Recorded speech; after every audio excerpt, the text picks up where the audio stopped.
오늘의 주요 뉴스입니다. 익산시가 내년도 국비 확보를 위해 국회의원과 공조 강화에 나섰습니다. 예산정책협의회에서 익산 현안으로 산재전문병원 건립 등 5개 사업이 건의됐습니다.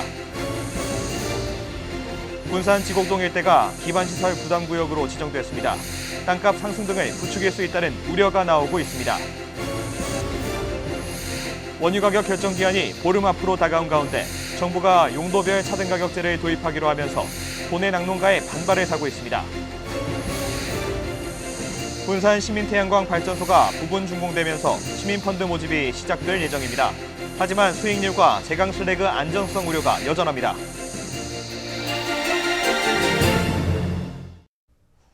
여러분 안녕하십니까? 7월 15일 금요일 KCN 종합뉴스입니다.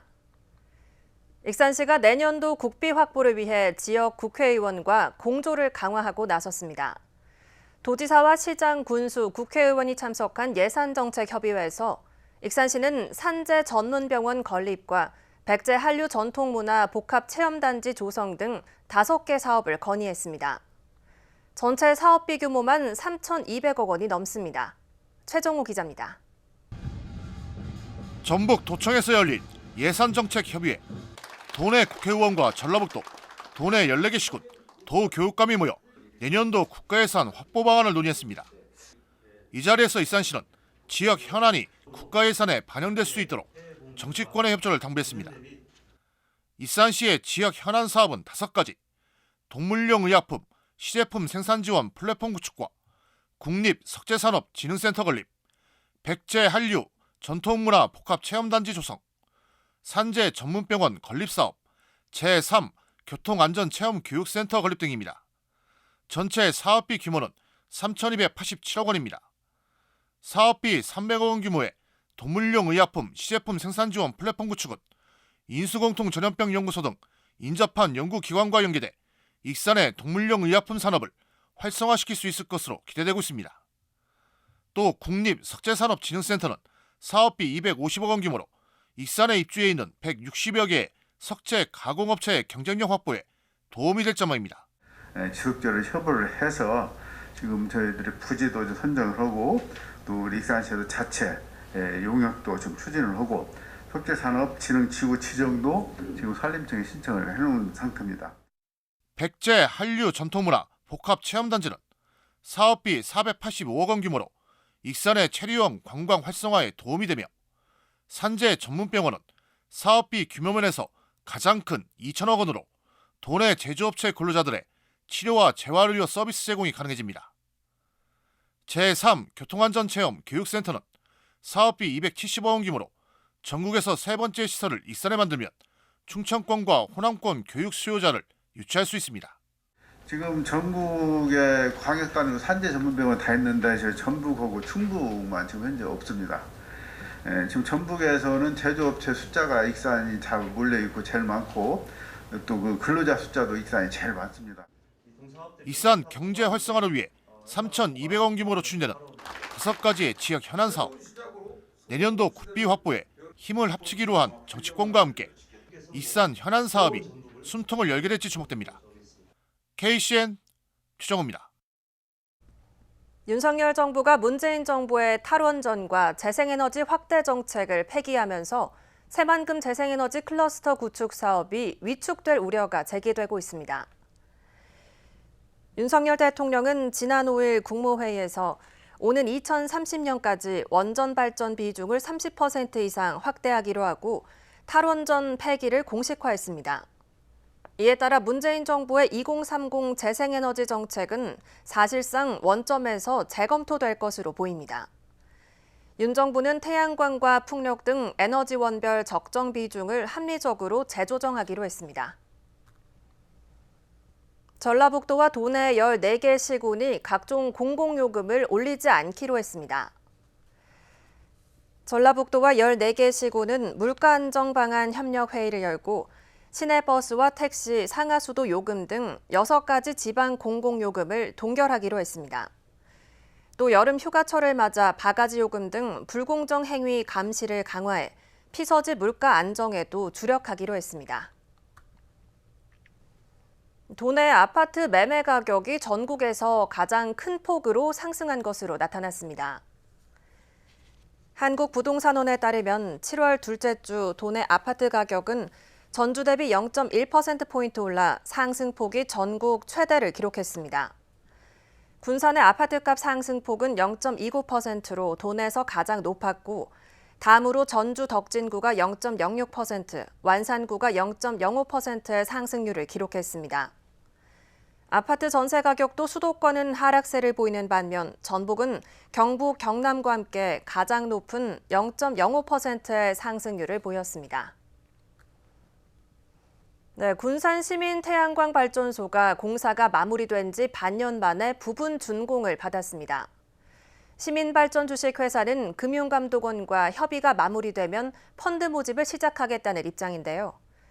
하지만 군산시의회는 수익률과 제강 슬래그에 대한 안정성 등에 대해 여전히 우려를 표하고 있습니다. 모형숙 기자입니다. 지난달 말 부분 준공을 받은 군산시민 태양광발전소. 문제가 됐던 제강 슬래그는 모니터링을 하는 조건으로 승인을 받고 빛반사로 시민공원 부지는 미군과 아직 협의가 남았습니다. 지난해 말부터 상업운전을 통해 지금까지 벌어들인 수익은 130억 원이 넘습니다. 부분 준공이 이루어지면서 이달부터 발전소 인근 1km 이내의 투자자에게 연간 7%의 수익금을 지원할 예정입니다.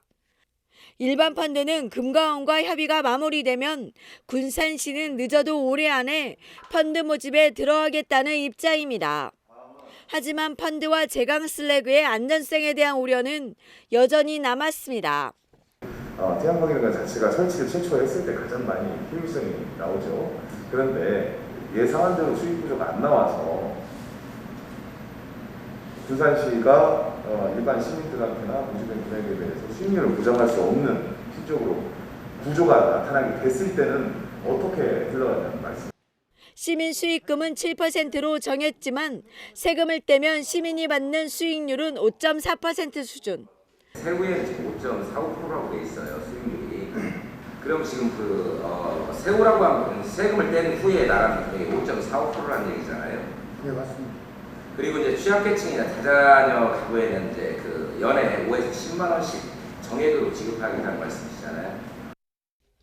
시민 투자 비율이 당초 80%에서 38%로 낮아져 자칫 외지인 잔치가 되는 게 아니냐는 지적도 나옵니다. 더욱이 금융권에서 빌린 900억 원도 다음 달까지 상환하지 않으면 연장이 불가피해 이에 따른 이자율 부담도 무시할 수 없는 상황입니다. 또 조건부 승인을 받았지만 제강 슬래그에 대한 안전성 문제는 도마 위에 올랐습니다.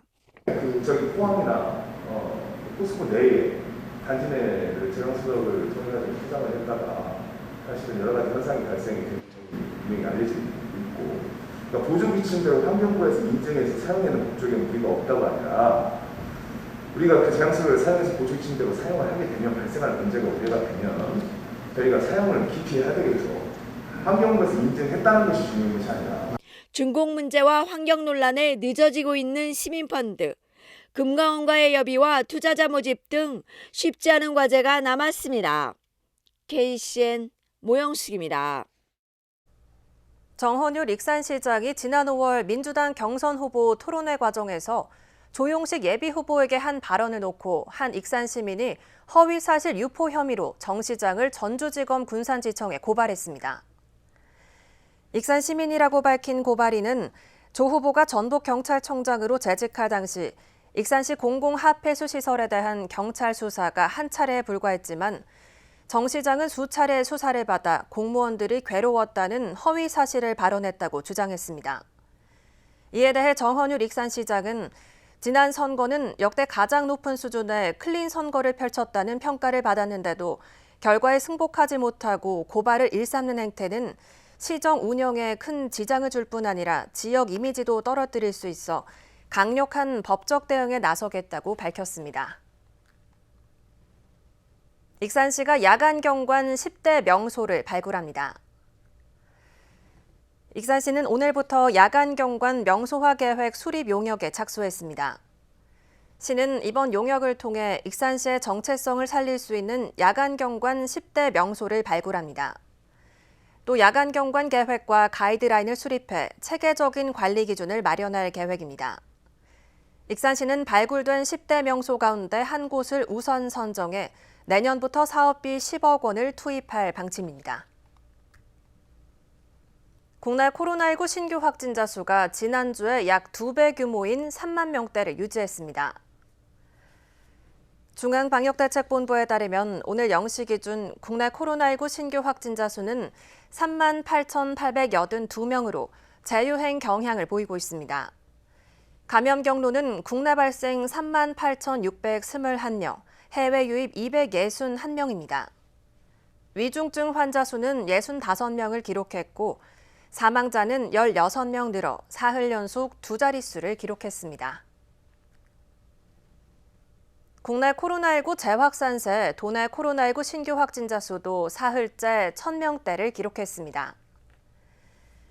전북도에 따르면 오늘 오전 7시 기준 도내 신규 확진자 수는 1,070명으로 이 가운데 전주가 504명, 군산 142명, 익산이 133명으로 집계됐습니다. 감염 재생산 지수는 12일 기준 1.35를 기록해 유행 지속 경향을 보였습니다. 원유 가격 결정 기한이 보름 앞으로 다가왔습니다. 그런데 정부가 기존 원유 가격 연동제를 폐기하고 용도별 차등 가격제를 도입하기로 하면서 낙농가와 갈등을 빚고 있습니다. 익산과 군산을 비롯한 도내 낙농가는 차등 가격제가 도입되면 농가 손실이 클 것으로 예상된다며 오늘 도청 앞에서 규탄 집회를 열었습니다. 이 현장을 윤현석 기자가 다녀왔습니다. 익산과 군산 등 도내 낙농가 350여 명은 15일 도청 앞에서 집회를 열고 정부의 낙농업 개편안을 규탄했습니다. 정부가 도입하려는 용도별 차등 가격제는 원유를 흰우유로 만드는 음용유와 치즈, 버터 등을 만드는 가공유로 나눠 가격을 차등 적용하는 제도입니다. 이 같은 차등 가격제를 통해 음용유는 현재 가격을 유지하고 가공유 가격은 낮춰 국내 유제품의 경쟁력을 높이겠다는 입장입니다. 하지만 낙농가는 차등 가격제에 모순점이 있다고 하소연합니다. 차등 가격제를 적용하면 음용유는 리터당 1,100원 선에 가공유는 리터당 800원대로 업체에 납품하게 됩니다. 낙농가 입장에서는 품질 차이가 없는 똑같은 원유를 각각 다른 가격에 판매하게 되는 것과 같습니다. 낙농가는 차등 가격제가 도입된다면 큰 손실을 입을 수밖에 없다고 목소리를 높였습니다. 예년에 비해 사료값은 1kg당 150원이 오르는 등 생산비가 많이 오른 상황에서 차등 가격제대로 납품을 하면 오히려 손해를 본다는 것입니다. 정부나 의협체에서는 우리 돈을 많이 번다라고 소문을 내는데 실질적으로 원가가 우리가 한 900원 정도 들어가 생산비가. 근데 생산비가 900원인데 가공유는 800원에서 협상을 하자고 두르는 상황이기 때문에 그러면 먹기 살기 위해서 우리가 술을 치는 거잖아요. 우유도 짜고 오는 건데 손해 나가면서 우리가 하라는 것은 현실에 맞지 않기 때문에 우리 농민들이 목소리를 높이는 거거든. 이에 따라 낙농가는 정부의 낙농업 개편안 중 용도별 차등 가격제 도입 철회를 강력히 요구했습니다. 오히려 사료값과 시장 물가가 상승할 경우 원유값을 인상하는 제도인 원유 가격 연동제를 유지할 것을 촉구했습니다. 이어 정부가 계속해서 용도별 차등 가격제 도입을 고집한다면 원유 납품 거부 투쟁에 나서겠다고 밝혔습니다. 저희가 투쟁을 여러 차례 낙농을 하면서 했지만 이번처럼 심각한 그런 절박한 심정으로 투쟁에 임하는 것은 처음입니다. 또 이런 부분이 한번 제도가 되어버리면 이 물량이 계속 늘어날 수밖에 없는 그런 구조이기 때문에 이것을 절대 반대하고 있습니다. 하지만 정부는 낙농업 개편안은 지속 가능한 제도로의 개편이라며 계속해서 추진하겠다는 입장이어서 정부와 낙농가 사이의 갈등은 더욱 커질 전망입니다. KCN 윤현석입니다. 농촌보건위생의 선구자인 쌍천 이영춘 박사가 직접 기록한 진료 일지 등이 국가등록 문화재로 등록 예고됐습니다. 문화재청은 쌍천이 기록한 자해진료소 일지와 개정중앙병원 일지, 농촌위생연구소 일지 등 3건을 국가등록 문화재로 등록 예고했습니다. 등록 예고된 3건의 기록물은 의견 수렴과 문화재위원회 심의 등을 거쳐 문화재로 최종 등록될 예정입니다. 한국인 최초의 의학 박사인 쌍처는 1935년 일본인이 경영하는 군산 구마모토 농장의 자해진료소 소장으로 부임한 뒤 2만여 명을 진료하고 기록을 남겼습니다. 익산시 의회 예산결산특별위원회 위원장에 무소속 조남석 의원이 선출됐습니다. 익산시 의회에 따르면 오늘 오전 예산결산특별위원회에 배정된 7명의 시의원들은 자체 회의를 열고 무소속 조남석 의원을 위원장으로 선출했습니다. 조 위원장은 시민 혈세가 낭비되는 일이 없도록 재정 운영의 효율성을 높이겠다고 밝혔습니다. 익산 원도심 행정복지센터 시설이 낙후되고 열악해 개선이 시급하다는 주장이 나왔습니다. 박종대 익산시 의원은 제244회 임시회 5분 자유 발언에서 행정복지센터 일부가 접근이 어렵고 주민이 이용하는 데 불편이 많다고 지적했습니다. 실제 남중동과 신동 행정복지센터는 지은 지 30년이 넘어 노후가 심각하고 시설이 열악해 주민 불편이 이어지고 있습니다. 박 의원은 재정 형편상 당장 신축은 쉽지 않겠지만 주민 편익시설 확충에 관심을 가져달라고 주문했습니다. 군산시가 지곡동 일대를 개발행위 허가 제한 구역으로 지정한 지 반년 만에 지정을 해제하고 다시 기반시설 부담구역으로 지정했습니다. 기반시설을 조성하는 데 드는 비용은 앞으로 민간업체가 맡게 됩니다. 시 예산을 아낀다는 장점이 있지만 아파트 고분양가와 땅값을 부추기는 게 아니냐는 우려가 나옵니다. 모형숙 기자입니다. 아파트가 속속 들어서고 있는 군산 지곡동 일대. 군산시는 지난 2월 주민재산권 보호와 난개발을 막겠다며 49만 제곱미터를 개발행위 허가 제한 지역으로 지정했습니다. 하지만 당초 3년으로 묶었던 지역을 6개월 만에 해제하고 기반시설 부담구역으로 다시 지정할 예정입니다. 기반시설 부담구역은 개발사업자가 도로나 상하수도 등 기반시설을 구축하는 데 드는 비용 355원가량을 부담하는 게 골자입니다. 기반시설 비용은 아파트 건립신청을 낸 4곳과 앞으로 3, 4곳이 더 들어와 6천여 세대를 지을 개발업자가 맡게 됩니다. 다음 달 기반시설 비용 관리를 위한 특별회계 설치를 위한 조례를 만들고 곧바로 설계 용역에 들어갈 예정입니다. 군산시는 난개발 방지는 물론 막대한 예산을 투입하지 않고 기반시설을 효율적으로 설치할 수 있을 것으로 기대하고 있습니다. 하지만 민간업체가 기반시설 비용을 충당하려면 아파트를 높은 가격에 분양할 수밖에 없을 것이라는 지적이 나오고 있습니다. 원가가 올라가면 당연히 소비자 가격은 무조건 올라가게 돼 있죠. 그러다 보면 결국엔 그 모든 것이 소비자한테 전가되는 거죠. 서비스로 우리 마진을 좀 줄여 서비스 그런 건 없죠. 당연히 그렇게 되겠죠. 이미 군산은 조정 대상 지역으로 지정된 전주를 대신해 외지인들의 투기 지역으로 떠오르면서 아파트 매매 가격 지수가 전북에서 가장 높은 상황. 이런데도 개발 제한구역으로 지정한 지 반년 만에 해제하고 기반시설 부담구역을 다시 지정하는 것은 땅값만 부추기는 오락가락한 행정이라는 쓴소리도 나옵니다. 지곡동 지금 개발 제한 허가 지역으로 지정을 해서 택지 조성을 한다고 했는데 그래서 우리가 350이라는 기반시설 비용을 지금 우리 민간 부분에다가 부담을 시키는 거지 않습니까? 도로만 구축을 하고 상하수도 개설을 하고 하는 거잖아요. 근데 불과 예측도 못하고 158억이라는 예산을 우리 군산 시비를 지금 부담을 시켰어요. 반년 만에 해제된 지곡동 개발 제한구역, 기반시설 부담구역으로 다시 지정되면서 땅값 상승이 불가피해졌습니다. KCN 모영숙입니다. 시민단체가 새만금 신공항 기본계획 고시를 규탄했습니다. 새만금 신공항 백지와 공동행동은 어제 국토교통부 앞에서 새만금 신공항 기본계획 고시를 규탄하고 사업 철회를 촉구했습니다. 공동행동은 지난달 발표된 기본계획 고시 가운데 관제탑 위치가 신공항 편입부지로 바뀐 것을 두고 신공항이 군사시설에 불과할 것이라고 비판했습니다. 또 미 공군의 제2활주로 건설을 통한 미국의 대중국 전쟁기지 확장 사업이라고 주장했습니다. 군산시가 청년 일자리 실무협의회를 구성했습니다. 이번에 구성된 실무협의회는 시 일자리 정책과 청년 일자리계를 주축으로 6개 기관과 6개 학교, 5개 민간 기업단체 등 모두 18개 기관이 참여합니다. 실무협의회는 분기별 1회 정기회의를 통해 청년 일자리 관련 지원 사업 진행 사항을 공유하고 원활하게 사업을 추진하기 위해 공조체계를 구축해 나가기로 협의했습니다.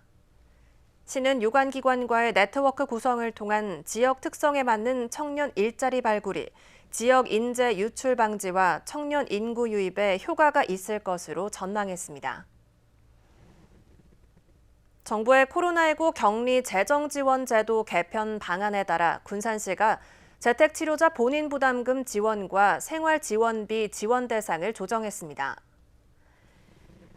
코로나19의 감염병 등급이 2급으로 조정되고 의료체계도 일반 의료체계로 전환됨에 따라 재택치료자는 지난 11일 검체 채취자부터 병원 진료 약제비에 법정 본인 부담금이 발생합니다. 다만 재택치료 집중관리군의 건강관리 모니터링 비용은 오는 31일까지 지원이 유지될 전망입니다. 코로나19 격리자에게 소득에 관계없이 지급됐던 생활지원비는 지난 11일 격리 통지자부터 중위소득 100% 이하 가구를 대상으로 지급될 방침입니다. 다음은 전북권 뉴스입니다. 전라북도가 도지사 관사 활용 방안을 놓고 의견 수렴에 나섰습니다. 전북도는 다음 달 12일까지 도민 의견 수렴을 거쳐 관사 활용 방안을 결정할 방침입니다. 전주 한옥마을에 있는 도지사 관사는 지난 1971년 대지 599제곱미터의 지상 2층 규모로 건립됐습니다. 김관영 도지사는 관사를 사용하지 않고 도민에게 환원하겠다고 밝힌 바 있습니다. 영아 살해 사건을 수사한 검찰이 친모가 복용한 불법 낙태약 판매 조직의 배송책을 재판에 넘겼습니다. 전주지검은 약사법 위반 혐의로 29살 A씨를 구속 기소했습니다. A씨는 신원을 알 수 없는 인물로부터 낙태약이 들어있는 중국발 국제우편을 받은 후 지난 4월 22일부터 닷새 동안 구매자 20명에게 택배로 발송한 혐의입니다. A씨는 지난달 20일 체포 당시 주거지에 1억 원 상당의 낙태약을 보관 중이었습니다. 이 낙태약은 자궁 수축과 분만 유도 등의 효과가 있어 범죄에 이용될 가능성이 높다고 검찰은 설명했습니다. 술에 취한 형을 둔기로 살해한 동생이 항소심에서도 중형을 선고받았습니다. 광주고법 전주재판부는 살인 혐의로 기소된 A씨에 대한 항소심에서 피고인의 항소를 기각, 징역 10년을 선고하고 치료 감호를 명령한 원심을 유지했다고 밝혔습니다. A씨는 지난해 8월 25일 오후 8시 20분경 정읍시 자택에서 술에 취한 형의 머리를 둔기로 여러 차례 내려쳐 살해한 혐의로 기소됐습니다. 경찰 조사 결과 예전부터 형이 만취해 어머니에게 행패를 부리는 것을 못마땅하게 여긴 A씨는 범행 당일에도 형이 같은 행위를 반복하면서 자신에게 욕을 하자 범행한 것으로 드러났습니다. 지금까지 전북권 뉴스 윤현석입니다. 익산 호남고속도로 하행선에서 화물차 화재가 발생했습니다.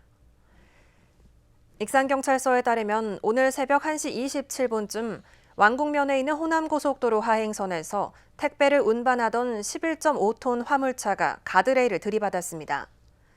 이 사고로 차체에서 불이 나 4,500만 원의 재산 피해가 발생하고 운전자는 사고 당시 허리를 다쳐 인근 병원으로 옮겨졌습니다. 경찰과 소방당국은 자세한 사고 경위를 조사하고 있습니다. 사이드미러가 접히지 않은 차량을 노려 금품을 훔치려 한 10대가 경찰에 붙잡혔습니다. 군산경찰서에 따르면 지난 11일 밤 10시 40분쯤 경암동의 한 거리에서 주차된 차량의 금품을 훔치려 한 혐의로 10대 3명이 검거됐습니다. 이들은 사이드미러가 접히지 않은 차량에 손잡이를 당겨 문이 열리는지 확인한 것으로 알려졌습니다. 경찰은 3명을 검거한 뒤 보호자에게 인계했으며 정확한 범행 경위에 대해 조사할 예정입니다. 원광대학교가 도내 직업전문학교와 유기적인 협조 체계를 구축하기로 했습니다. 원광대는 어제 도내 직업전문학교 10곳과 상호 협력을 통한 공동발전 업무 협약을 체결했습니다. 원광대는 직업전문학교 교육생들의 학습권 향상과 진학 활성화에 도움을 주기로 했습니다. 또 원광대 졸업생들의 취업률을 높이기 위한 교육훈련과 인적 자원을 활용한 프로그램도 연계할 방침입니다. 다음은 우리 동네 소식입니다.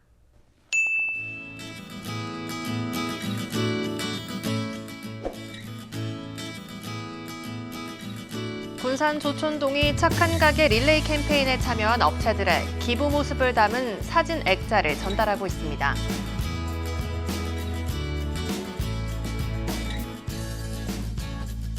군산의 냉면 식당인 뽀빠이 냉면이 흥남동 착한 가게 38호점으로 가입해 현판식이 열렸습니다.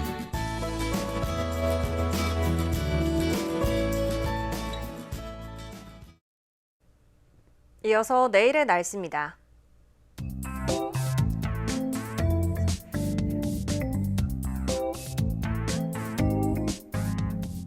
내일 우리 지역은 대체로 맑은 날씨를 보이겠습니다.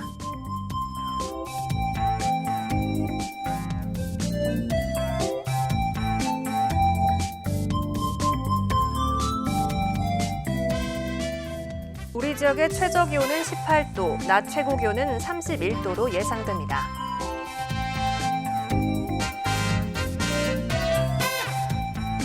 군산은 대체로 맑은 가운데 26도에서 29도의 기온 분포를 보이겠습니다.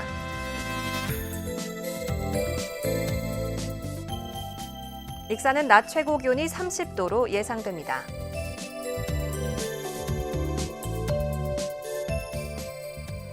바다의 물결은 서해남부 모든 해상에서 0.5m에서 1m로 잔잔하겠습니다. 날씨였습니다.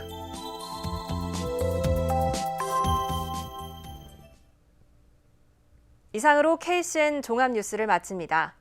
정확한 보도로 늘 함께하겠습니다. 시청해주신 여러분 고맙습니다.